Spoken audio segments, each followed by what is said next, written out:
Easter for Unitarian Universalists, the most hated Sunday of my year.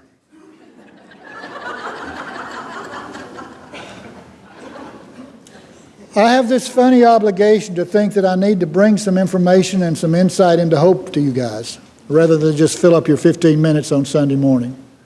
I take it seriously. So I want to try to explore just for a minute or two what Easter can mean for Unitarian Universalists. And I've thought about this a lot over the 40 years I've been struggling with this idea. I've thought about it in preparation for today a lot. Look at the material we have. We have maybe 5,000 years of traditions. We have the earth religions. We have the experiences of our ancestors in the northern hemisphere that moved from a hunter-gatherer civilization to farmers who looked to the flow and change of seasons and saw that spring did something pretty powerful. Life came alive again. The animals renewed themselves. The earth, plants, the crops, the earth made possible the renewing of the sustenance that was necessary for existence. And people from time immemorial have been storytellers. Even before we had language, we drew patterns on the cave walls. We came up with ideas of how these things happened. What does this mean? What can we look to this experience to teach us about life? So remember this, the experiences came first, and then the story is about those experiences. Well, that in good measure is the beginning place to learn about Easter or any of the events that we inherit. The occasion came first, and what it meant and the story came later. We have notions of an earth that was fertile, that came and renewed again. So how did it happen? So the stories they told one another got fanciful. They got imaginative. They got creative. And they responded to the situation the folks were in. Here's a powerless tribe, a small group of extended family, coping with the struggles of existence in a hostile world. Short, mean, and brutish, some historians have called it. Short, mean, and brutish. From that came a progression and a strengthening of the species, and an involvement with life, and an adaptation, and a creative response through the thumb, the 5 fingers, making possible the grip, the brain, language skills. All that came about for a conquering, a subduing, an engagement with life that gave the human being some strength and power over it. So the earth goddess was discovered, the fertility. We've got to give it credit to somebody. We've got to remember it. It may be taken away from us. And we can stand here today and be smug, and we can say, how can those primitive people believe all that stuff? Those primitive people are our blood group. They're our family. They cope with the world the best they could, and in their coping and in their success and in their failures, they birthed us. The line is direct. It moves back to those suspicious, miracle-believing folks behind us who came up with the notions and the stories that they bequeathed to us how life was. And we as precocious children, just like every generation from them, moved knowledge broader and deeper. We made mistakes. Our arrogance got in front of us. We went along our trail of creativity and ingenuity and response to the mysteries of the world, and we've created some monsters and some problems we'll have to cope with the rest of existence. And the question is, can we cope with it, and will we cope with it? Well, Easter comes about because of the influences, the traditions of the earth people, the earth religions. And they saw the hare, and they saw the animals of the spring.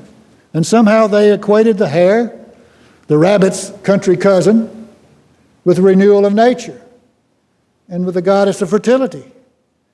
And they saw the egg somewhere along this process as being such a great story coming from the Christian tradition. How this thing seemingly dead breaks open and there's life.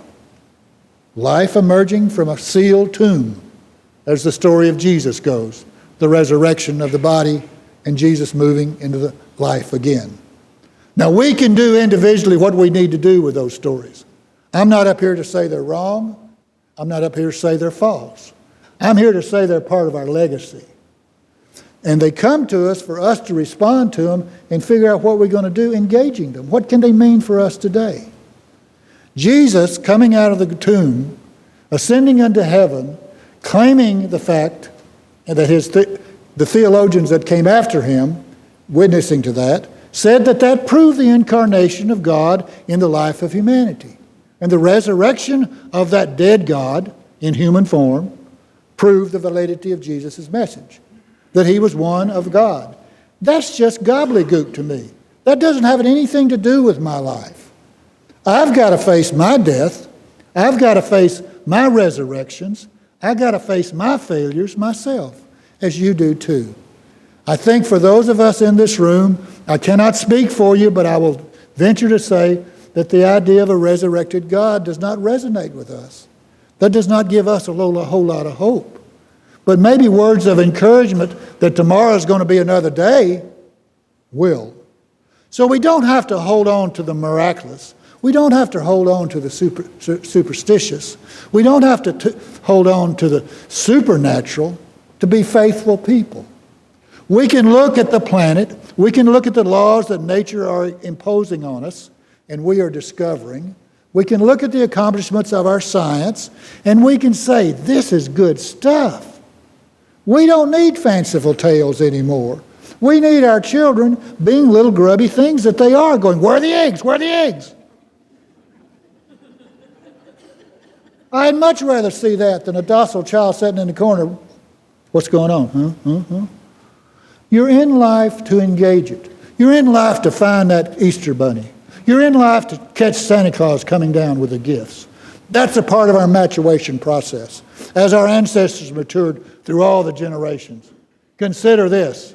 If you want a wake-up call, feel the phone in your pocket or in your purse. Do you realize it was less than 600 years ago that we created movable type, that the book came into being? 600 years. And we're communicating through satellites and digital form. It's moving fast, guys. It's moving fast. And just because the traditional faith positions cannot keep up with the advances of science and the precociousness of so many of the people of earth, doesn't mean we can't be reverential people. Doesn't mean we have to be snobs and snide.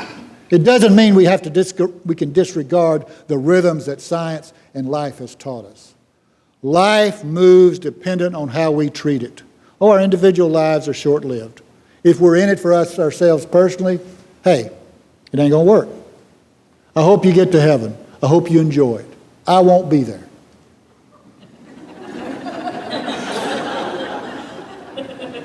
Because as somebody said, if everybody says they're going to heaven and getting to heaven, I don't want to be there. Those are not the kind of people I want to hang around with. I'm being facetious and a little cheap and mean, but the point is here. We are human beings engaged in a miracle and a wonder that does not have to be explained by made-up or fanciful or manipulative stories and myths. We got enough on our plate. We got the fact that human beings' minds and craft and technology can transplant hearts, that can go to the moon, that can look to the Mars, that can create the means to destroy this planet and all life on it. We've got those capacities. The challenge, the moral, ethical response we have to that is, how do we make life good and whole from all that knowledge? How do we come together for a broad understanding that the creative force is toward life and hope, not brokenness, separation, and estrangement? How do we understand and learn again that the organism depends on all healthy parts? And we have cancerous, toxic situations, as we do. Look at the course of human history. Look at what we've endured. Look at the bad stuff that but nature has given up to us. Look at the bubonic plague. Look at Adolf Hitler. Look at Stalin. Look at all the stuff that sort of creeps up because of the distortion of the concepts that Jesus portrayed, that Gautama Buddha portrayed, that the best of Islam gives us, that we are family under one great dynamic, one life moving through creation, making it possible, season after season, moving as if in a line but truly in a spiral, renewing the earth, replanting the earth. If there be no death, there can be no life. The Jewish tradition says that there is resurrection, and people come back to live in life again. The Christians bought that, and they elaborated on it. Islam has it in their traditions. The people of the book, those who follow the Abrahamic faiths, understand that. But that was for that time. That was for that people. Look at what they were involved in. Look at the context of those teachings. You have no power other than the power of your mind. The state is all consuming. The king, the army, the landowners. The 1% back then were mean and ugly. At least we can know who they are today. We can publicize them. In the Protestant Reformation of 600 or 700 years ago, a genius idea was formed.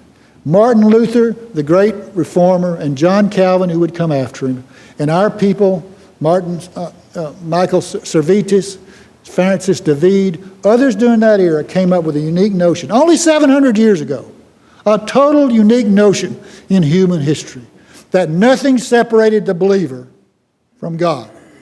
Priesthood of all believers. No priest, no creed, no church, no state. You and life, you and God, you and the power outside of yourselves are related and can be related without any mediator. You don't need an agent. You don't need a priest. It's just you and the big guy. You and the big girl. You and life. We've only had 700 years to deal with that. We've only had 700 years to absorb that. Our traditions have not brought it into play yet. And I'm not saying we're revolutionary here, we're modern, we're on the cutting edge, but I'm saying in this room, the idea that we are beholden to someone outside of ourselves for what's true is a sort of silly to us. We have to validate it. We have to okay it. We have to give our advice and consent on what people tell us is true. I defer to the experts on my heart transplant. They knew what they were doing, but they did it after trial and error of what? 80 years or less. Look at that. It's a blink of an eye. And we as precocious children want it now. Sometimes I can't figure out whether we're just adolescents in human history or 2-year-olds. You know, remember 2-year-olds? When they sort of get a little independence and think they're the world. Terrible twos. Vicious little boogers, aren't they? I mean, there are tyrants going out. Maybe that's where some of us are. But the cruel parent, the cruel power, really can twist and hurt a 2-year-old because they can come down like much of tradition is today and much of the fundamentalism is today with violence and mean spirit. So here we are, human beings in 2015, Unitarian Universalist Church of Tampa, saying hello to Easter. Our kids are going to do things with eggs. We're going to run around in the yard. We're going to eat a lot of chocolate. We're going to overdose on things we don't need. But that's okay. That's okay. If you haven't had the dark night of the soul, if you haven't had several of them, if you haven't buried your family members, if you haven't been crushed by love you thought was true, if you haven't had children to disappoint you to your core, if you haven't had betrayals, if you haven't had Calvaries, you haven't noticed. So you might ought to wake up. And you've also had your Easter mornings. Every day, small and big ways, we renew our promise to life. Some of us do it so weakly. Some of us do it so struggling, with such struggle, but we do it. So Easter's about possibilities and it's not about bunnies. Easter's about hope. It's not about resurrected gods. Gods can do that every day, in and out. It's about a good man who said to the world, you got to love one another. You got to see in one another hope. You've got to create justice among you so God's presence can be here and mercy and compassion can see you all as one. You've got to share the treasures of life.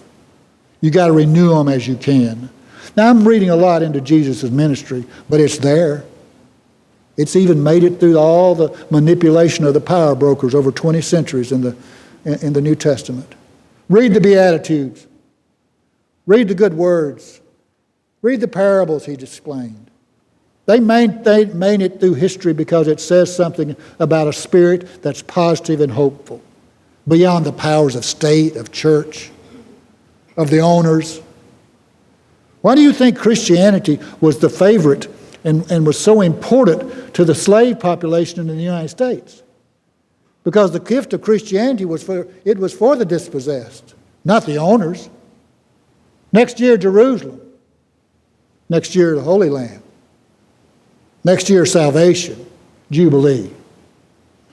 People who've been oppressed, people who've struggled, understand that and have chill bumps in response to it. And you can understand and have empathy too, because if you have been in that dark night of the soul, when you thought you were going to die, and you were pretty sure your spirit was already dead, and somehow you made it through, there's joy in the morning. There's hope in the morning. Not resurrected gods, but picking up those feet, brushing your teeth, combing your hair, and saying, I'm here again, life. Let's see what we can make of it today. Let's see what we can make of it today. I'll stop with that.